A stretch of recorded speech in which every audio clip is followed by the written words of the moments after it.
On August 7, 1979, just 7 days after my son was born, I lifted myself off of the couch and said to my husband that I didn't feel right as I made my way down the hallway to the bathroom. I felt faint and lightheaded as I sat down on the toilet to urinate. All of a sudden, massive amounts of blood, clots the size of softballs, began pouring into the toilet. I didn't understand that this was clotting. When I looked into the toilet, I honestly thought my insides had fallen out of me, and I knew without any doubt that I was going to die.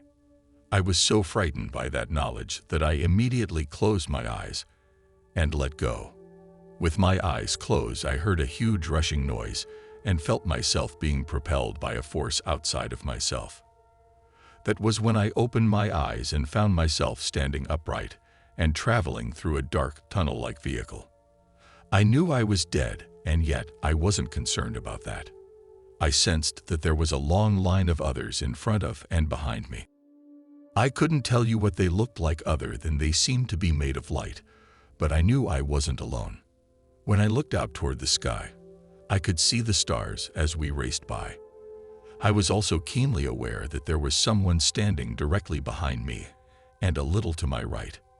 I can't be sure, but I felt as though his hand was rested on my shoulder.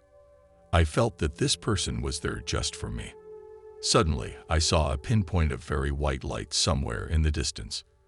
Then, just when I noticed the light up ahead, I felt the speed we were traveling at begin to pick up, and the pinpoint of light began to get bigger and bigger, until I was delivered into it. I seemed to be in a room that had no ceiling, and it was filled with the whitest light I have ever seen. It was thick, and so I was unable to see the others that were in the room with me, but I could hear them singing what seemed to be one single note of music that vibrated with praise. I could also feel love and joy in this light. This part is hard to describe because it is completely undescribable. There is no love or joy here on earth that I'm aware of that can be compared to the love and joy I felt there, and there aren't words in our earthly languages that can describe it, so I will leave it to your imagination. Yet, at the same time, I say good luck with that, as there isn't an imagination that can dream of love and joy in that manner. It's impossible to describe or imagine. I left that room and found myself outdoors, walking along a sidewalk wide enough for 4 people to walk abreast and still have comfortable space for each of them to walk and interact with each other. There were others around me, but they all seemed intent on talking with each other and didn't take notice of me. When I looked toward the right of where I was standing, I could see majestic mountains with a waterfall, and below the mountains was a beautiful valley with lots of trees and a meadow filled with wild flowers. The colors popped with vividness. If you think the colors on Earth are gorgeous, you haven't seen anything yet. Our colors seem muted in comparison.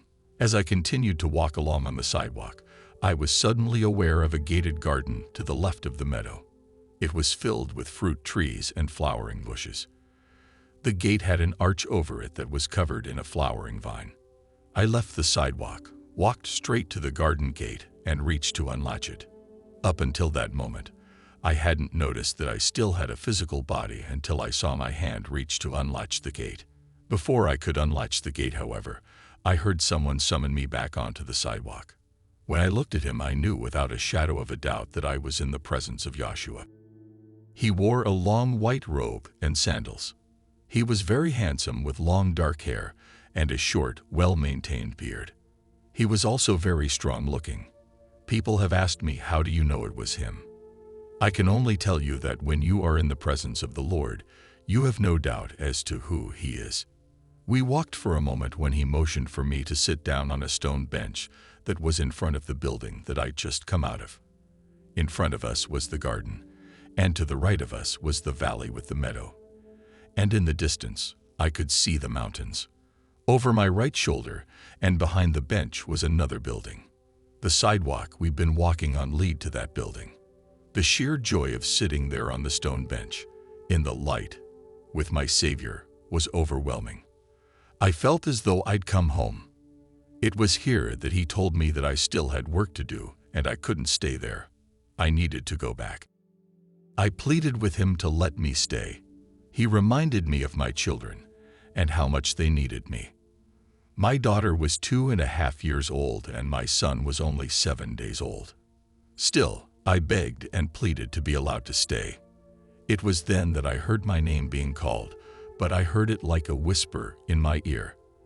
At that moment, I felt myself come back into my body and found my husband screaming my name while holding me in his arms on the bathroom floor.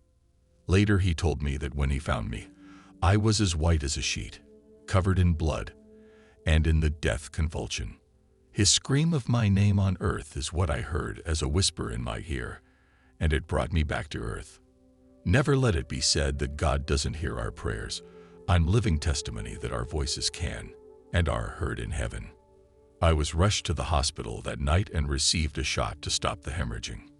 The next day, a D&C was performed. Apparently, the hospital staff where I delivered my son hadn't removed all of the afterbirth, and I had gone into toxic shock syndrome. What did I learn from this?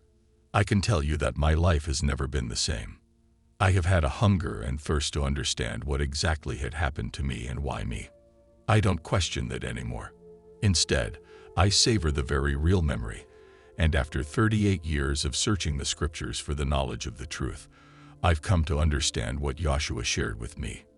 He wanted me to come back to earth to remind everyone that heaven does exist and Yashua is real. He is the Son of God. He also wanted me to tell you that we, all of us, have known each other forever and will continue to know each other in eternity.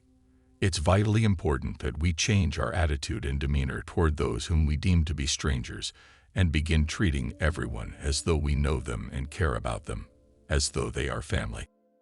When we care about someone, we naturally want the best for them. That is what Yashua wants us to feel for others, even those we don't know and consider to be strangers. This kind of love leads to saving souls for Yashua. It leads to eternity together. But what about the people who will abuse, hurt, or even kill you? Well, I can only tell you what I know from my personal relationship with God.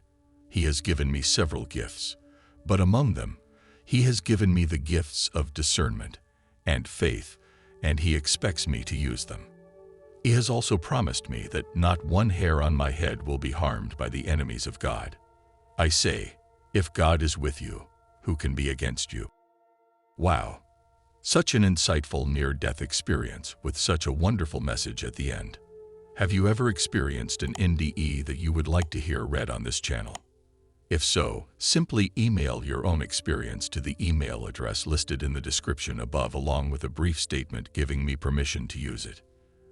Until next time, God bless.